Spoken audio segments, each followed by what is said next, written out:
కోసమే వేచి ఉన్న రేయిలా వేయి కళ్ళతోటి ఎదురు చూడనా వానజల్లు కోసమే వేచి ఉన్న పైరులా గంపెడంత ఆశతోటి చూడనా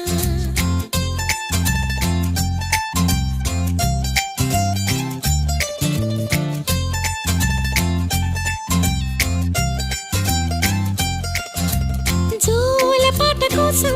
ఉయ్యాలలోన చంటి పాపలాగా కోడి కూత కోసం తెల్లారు జాము పల్లెటూరిలాగా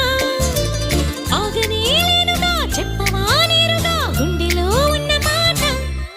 ఏ ఒకటి రెండు మూడు అంటూ అరే ఒక్కో క్షణాన్ని నేను